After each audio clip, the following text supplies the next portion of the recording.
Alors je suis actuellement chez moi sur ma terrasse, et franchement ce confinement je le trouve extrêmement, angoissant et anxiogène, parce que franchement d'être enfermé, chez soi toute la journée, c'est très compliqué. Mais c'est vrai que d'avoir cette petite terrasse, je suis un privilégié, hein, je le considère comme ça, par rapport à ceux qui sont dans de petits appartements. C'est vraiment un vrai plus et ça me fait, vraiment du bien de pouvoir, continuer à respirer le grand air.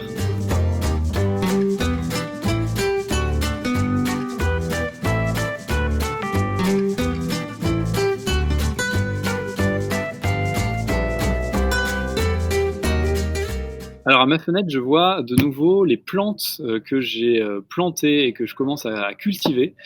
Sont notamment des plantes, aromatiques, qui, permettent des récoltes assez rapides, hein. Il y a de la menthe, du thym, du basilic et puis aussi des fruits et des légumes. Alors j'ai des tomates, des courgettes, un figuier, des framboisiers, des fraisiers. Alors mon métier, moi je suis journaliste, et plus précisément rédacteur en chef, d'un magazine qui s'appelle en fait, Tribune de Lyon. C'est un hebdomadaire qui sort, tous les jeudis à Lyon.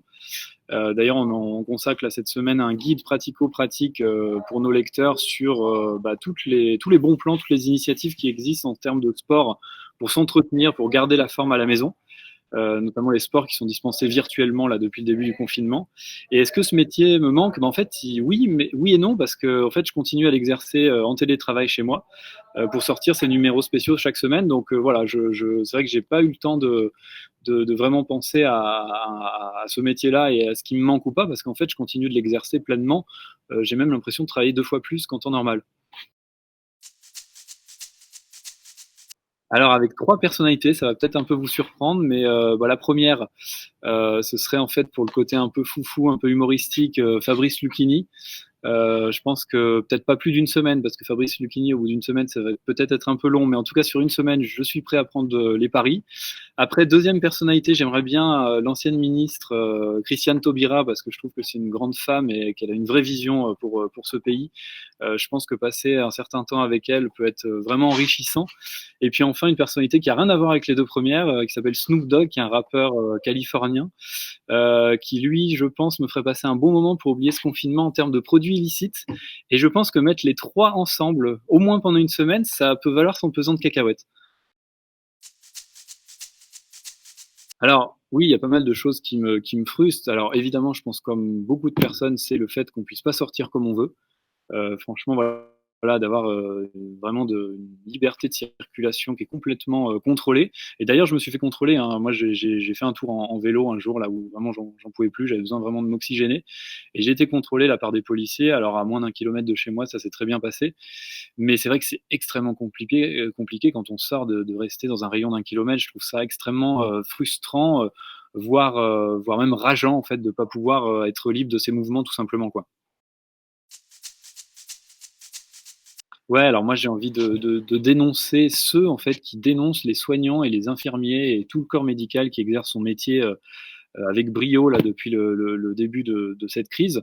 Je pense notamment, là j'ai lu un article récemment dans la presse, ça se passait sur la Côte d'Azur, des voisins, qui dans un immeuble ont dénoncé, en fait, ont empêché, une infirmière de revenir se loger dans son appartement. Ils l'ont même obligée, enfin elle, sous la pression de ses voisins-là, était obligée de prendre un Airbnb, donc de quitter l'immeuble, parce qu'en fait, ils lui reprochaient bah, d'être potentiellement porteuse du virus et donc de contaminer tout l'immeuble.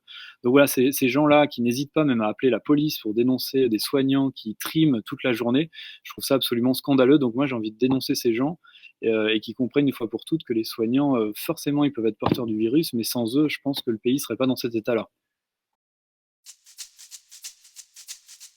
Alors une actualité là qui m'a particulièrement marqué, je lisais un article, je sais plus dans quel journal récemment, mais en fait, la science et les progrès de la science ont tellement avancé là sur les 30 dernières années, et c'était un chercheur qui disait ça, qu'en fait on peut aujourd'hui identifier un virus comme le coronavirus, mais il y a 30 ans, apparemment, on aurait vu ça comme une espèce de grosse grippe saisonnière avec plus de morts que d'habitude, une grippe plus meurtrière que d'habitude, mais on n'aurait pas su que c'était vraiment un virus type coronavirus, et donc en fait, il y aurait sans doute pas eu de mise en place de confinement et toutes ces restrictions qu'on vit aujourd'hui. Donc voilà, les progrès de la science sont quand même extrêmement importants et à prendre en compte.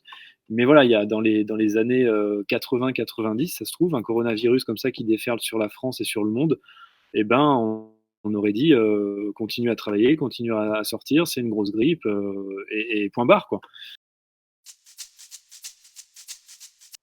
Alors oui, mon rapport à mon corps a changé parce qu'en fait, j'ai décidé de faire beaucoup plus de sport, d'utiliser le temps de ce confinement pour bah, faire du sport, m'oxygéner aussi parce que le sport, ça oxygène aussi le cerveau au-delà de se renforcer, souvent, musculairement.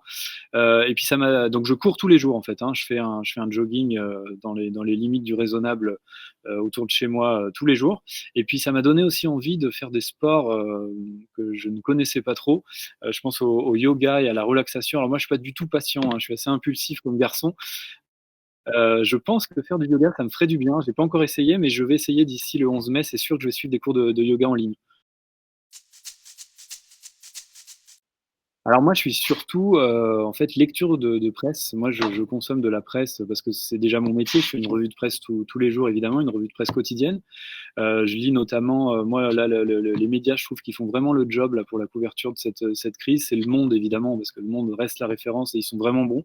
Mais j'aime aussi beaucoup ce que fait La Croix, et le magazine Society, je trouve aussi qui apporte autre chose, une autre vision de cette crise. Donc voilà, ces trois magazines-là sont un peu mes références du moment. Et puis je regarde aussi pas mal de séries sur Netflix. Là, j'ai vu un documentaire récemment sur Trump, le président Trump des États-Unis, et en fait, on comprend que c'est un illuminé, mais pas en tant que président, mais depuis toujours, en fait. Ce mec est un vrai taré. Voilà, et je regarde plein d'autres séries. Il y a une série sur Netflix qui s'appelle Califat, là, que j'ai vue, qui en fait parle du djihad en Syrie, qui est juste passionnante, hein. C'est une série sur Netflix. Je pense à Ozark aussi, qui est une super série, là, qui est une série américaine. Voilà, il y a plein de choses à voir. C'est vrai qu'on a une offre qui permet de ne pas nous ennuyer en termes de littérature, de cinéma et de séries grâce à Canal et Netflix. Quoi.